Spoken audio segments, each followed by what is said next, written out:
Welcome, everybody, to another episode of the 100K Hairstylist Show. And today is a super duper important episode.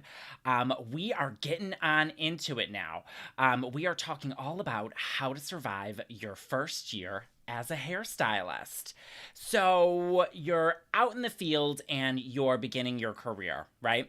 It can be really scary, not knowing what to expect, and even more scary if you do not have a plan. So if you do nothing and not create a plan, there is a cost. And, through your first year without a plan, you could fail miserably. You could end up with a ton of corrections, hair corrections. That means people coming back into the salon, unhappy guests, and not end up growing your business and moving the needle on the things that you need to in order to propel your career as a hairdresser. So, you have to have a plan, and if you take that even a step further and you do nothing and you don't create a plan, you could end up completely disliking your career. And I see a lot of people exit the career entirely in their first year to 2 years because they just did not set themselves up for success. So we don't want that for you. So it doesn't have to be that way. If you plan your work and you work your plan, you will be on the fast track to success. So I've coached countless hairstylists that are new to the industry and have grown to be fully booked in less than a year. If you have the right plan, you too can grow super, super fast, build your skills, and succeed. So let me go ahead and share all of that good stuff with you today, and we'll jump into what that plan is, shall we? So without further ado, number one, know that you are learning and you're going to mess up a lot. Okay? And I know that sucks to hear, but in the beginning of your career, you're going to F up a lot of hair. It just is what it is. And, what I want you to do is think of each and every mess up as an opportunity to grow and improve. So take it as what I call a discovery. So those who I've coached in the salon, I say take it as a discovery, take the bits that you can from it and move on. It is as simple as that. The worst thing that you can do is get defensive. And I see this happen so often. And, there's reason behind it. I mean, I get it. This is your artistic career. This is your creative passion. And when somebody doesn't like your work or something doesn't go as planned and you've got your manager coming to you or your owner or boss, whoever it might be, saying, hey, this person's unhappy and they want to come back, it can be a hit to the ego, so to speak. And I feel like the worst thing you can do is get defensive about it, because here's the deal. If somebody's coming back to you, that means that they believe in your skill set enough for you to make it right and adjust it however they may want it. It could be something so simple. So just take what you can from the situation, make it right for the customer, and move on. The worst thing you could do is take it home with you. I know a lot of people who will get so upset about adjustments or corrections or customers calling because they're unhappy with their hair because something wasn't quite right. Excuse me, and they'll take it home with them. And I feel like that is probably the absolute worst thing you can do, because you definitely do not want to bring that into your house. That is bad energy, bad juju, trust me. So let it go at the door and just know that it may not be what that customer had envisioned, and that's okay. So let's adjust it, make it right for the customer, and just move on about your business. Take it as a discovery session, whatever it might be. And so the second thing is going to be ask for help from your senior team members, okay? Don't be afraid to ask, all right? Everybody in the industry knows what it's like to be new, and they are more than willing to help, I can guarantee you.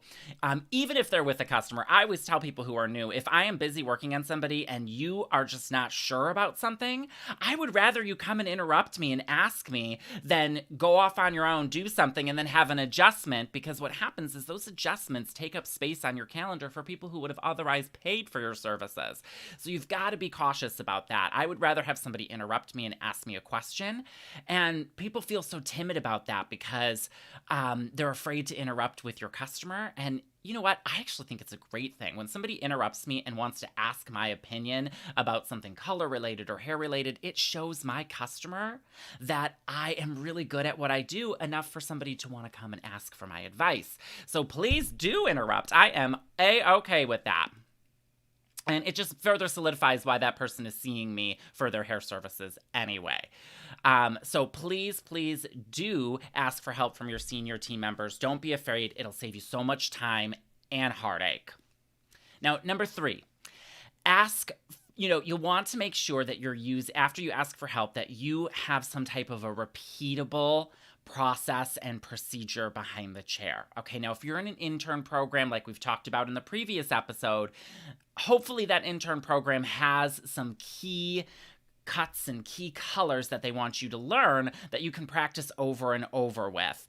And, the thing with repeatable procedures, I also teach them in our salon, and I have taught them in the past, and I am uploading all of them onto our YouTube channel. So if you haven't seen any of the intern program on my YouTube channel yet, go check it out. Get up on it when we're done with this podcast. But if you have a technical procedure that you can repeat over and over and over again, you're going to create consistency for your customer. You're going to get really fast and really good at it. And that's really what customers are looking for. They're looking for consistency in your work with every visit, and that they're not sitting in your chair for 10 hours. So it's important to have these repeatable technical procedures that you can own first before you get outside of the box and start going crazy. And you'll just get really, really good at them super fast. And that's exactly what your customers are looking for. And also, something you might want to check into is, does your salon offer educational opportunities? Is there advanced education out there available to you? Are they offering you education through the product line, perhaps? Do they have internal education with their high-performing team members? All things that are definitely going to help you along the way with technical procedure. So number 4 is know that you're going to have a less than desirable schedule while you're a new hairstylist. You're going to be working weekends, you're going to be working nights, probably Saturday and Sunday, and you may even be closing and then opening the next day. That is not abnormal. When you are new, you are going to get some of the most busiest times, and that's nights and weekends. So it's really, really important to know that your schedule may be less than desirable, but at this point in your career, you really don't have room to be making demands. You have to kind of take what you can get, put in your time, and just do your due diligence, because what's going to happen is you are going to grow, especially if you are in a salon that can help you with that. And when you grow your clientele quickly, then you can start assessing your schedule and saying, you know what, I am, let's say 80% productive, which is a threshold that I like to look for before you start to give yourself a raise perhaps in your prices, and start asking for schedule shifting. And so I would say, when you start to grow, you can then start to shift your schedule that's a little bit more desirable to your lifestyle. But know that in the beginning, you're going to be working less than desirable schedules. So number 5, you want to have an hourly or a commission pay structure when you start, meaning you want both, because there's going to be a lot of white space on your books, and you won't have pay during that white space. So don't jump right on into a commission environment knowing that you're not going to be fully booked, because then you're going to be sitting there and you're not going to be getting paid for that time, and that's not what we want for you. You want to have commission or hourly, whichever's greater. So if you make more in commission, wonderful. If you don't, at least you have that hourly to fall back on, because there will be downtime and you're going to be doing cleaning and helping out with other stylists and booking appointments perhaps, and even shampooing people. So you want to get paid for that work. You don't want to just be on a commission structure. And I see a lot of people do this as they get put on a commission structure and they're doing all of this free work. But really, I would say make sure that you get an hourly or a commission as a backup for sure.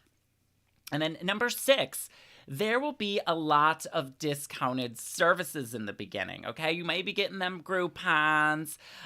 It's just part of driving new traffic to get you booked and gaining experience. And that's okay. Sometimes you can work in a salon where the salon will still give you your pay, portion of pay, your commission portion for that services, just, to drive new traffic into salon, knowing that they're going to have long-term customer relationships that are going to well make up for that loss. And it's just part of their marketing program. Our salon does that very frequently. But know that you're going to be taking a lot of discounted services. Please don't be PO'd about it. A lot of stylists are like, all I get is these dang Groupons. Listen, at least you're busy and you're working, and it gives you the opportunity to grow in the future and have long-term relationships with these customers. So I say take what you can get in the beginning. Take those things. Be happy about it. Groupons, yes, heck yeah, we'll take those. Discounted services, heck yeah, I'll take them. Because if that customer comes and sees you 3 times, they're pretty much hooked, and they're going to be a customer for a long, long time with you. So just look at it that way. You are making an investment in your future. Now, the next thing you want to make sure that number 7, and this is the next thing, do you want to be in just hair? Or do you want to be in different departments as well? So let me tell you a little story. Way back, I decided I needed to be in Chicago. That's where I needed to be. So I took my little ass right downtown on the train, and I got myself a job in the South Loop. And I loved it and hated it. And here's why. The salon that I worked at, they have now closed down. So thank goodness I'm not there anymore. But I remember they had both spa and haircutting. And while I started in the haircutting department, I wasn't getting as busy as the nail department. And I realized that there was a lot of need for nail technicians. And so knowing both, being a cosmetologist, I offered my services to the nail department temporarily. Well, what happened was, people started booking so crazy in the nail department that I got all filled up with nails, and I started doing nails all day long and like 1 hair appointment a week. And it just became really frustrating for me because nail technology really wasn't the career that I wanted to get into. So keep that in mind when you are starting out, is that there may be needs in other departments, but is that where you really want to be long term? If not, do not fill your schedule with those appointments, because you're just going to get disappointed in the future like I did. And so I ended up leaving that salon and starting fresh somewhere else closer to home in the suburbs where I live. And I don't want that for you too. I want you to be able to be happy in your career. So be sure that if there are opportunities in other departments, that's really what you want to do long term. Now, the other thing, number 8, is there new guest traffic in your salon? We talked a little bit about this. We want to make sure that whatever salon you get into is in a high traffic area when you're new, and have a plan to help you get your books filled. This means that they are doing regular marketing promotions. They are e-blasting their email list all the time to try to get new traffic in to see you, and just doing anything that they can do to support you in your endeavor. Now, the thing here is that it's a two-way street. Okay, too often I'll see hairdressers join a higher end salon and then just sit in the back room and wait for traffic to come. You've got to do your due diligence too. I've recently moved salons and I've had to rebuild a little bit as well. And, in my downtime, I am doing things like getting on social media and reaching out to people. I actually have a team member to help me with that too, so that I'm continuously driving new traffic through social media. I am also working with my support staff that help me, like my manager, to make sure that, and her marketing crew, to make sure that we are sending e-blasts out to announce that I am in this salon, and to potentially target customers that have not returned to the salon in a year to potentially come back and see somebody new like myself who has joined the team. There's also referral programs that you can set up to help you, and that's your job to pass those out to people who are your target customer so that you can continue to drive traffic behind the chair. So my point here is that it's a two-way street, but make sure that you're looking for a salon that can support you in those endeavors and help you grow your books quickly. So let's talk a little bit about whether or not you can grow financially, which is number 9 here. And this is important because all too often I will see hairstylists get stuck in a 40% or some type of commission structure that isn't ideal, and then there's no room for them to grow. You want to make sure that you can increase your prices when you become a certain point in your productivity, meaning you're taking a lot of customers and there isn't much white space. And you also want to make sure that there is room in the commission structure or whatever structure you're on, whether it be hourly or commission, for you to be able to continue to grow. So you want your commission to increase. You want your prices to be able to increase so that you have a long-term path for growth. So is there a plan for you to do that in the salon? Make sure you look for it. And if not, and all of these things are resonating with you and you're feeling like you don't have those in your salon, it may be time to either talk with your management team about it or to get the heck out if that doesn't work. Just is what it is. Now, I know hairstylists, this is the big question, and it leads us to number 10 on the list here. How much am I going to get paid in my first year? All too often, I know new hairdressers who will come out of school and they see these hairstylists online who are tooting their 100K earnings, and they're like, I'm going to do that too, and I'm going to get it in my first year. The likelihood of that happening is very low, and it's not for me to burst your bubble. It's just for me to tell you that there is a growth path to becoming a 100K hairstylist, hence the reason why we are doing this podcast and starting from the very beginning. You've got to set a solid foundation before you can start to get into those types of earnings. So, have I known hairdressers in their first year to make $30,000 to $35,000? I have. They're a rarity, but you can certainly do that with tips. There is no doubt about it. But in the beginning, you're going to be taking sporadic appointments here and there. You're going to be potentially making that hourly because you didn't reach your commission. But with tips and really getting into a place that can support you and help you grow, there is a potential for you to make some really good money in your first year. I mean, $30,000 to $35,000 a year is nothing to squawk at right outside of school at the high end there. And I think that's incredible because a lot of college people start to make that right out of school. So there you have it. It is a very lucrative industry if you have the right support. But don't have these expectations of making six figures in your first year because it's highly, highly unlikely. I haven't met a single person yet. And I haven't seen that for myself within my salon or with any other people that I've coached in the industry. But you can make some really good cash in your first year if you have the right plan and follow all of these systems and tips that I'm giving you today. So that leads us to the last but not least thing. You've got to work hard and have systems in place to grow, and you can make up to 100K a year eventually.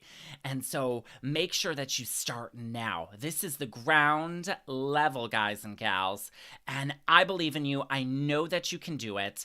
And I say a great place to start, like I've talked about before, is to make sure that you are solidifying all of your procedures behind the chair, your technical procedures. So like I said, if you haven't gotten up on my YouTube to get some of those free intern training, do so. If your salon does not have some, it'll be huge for you.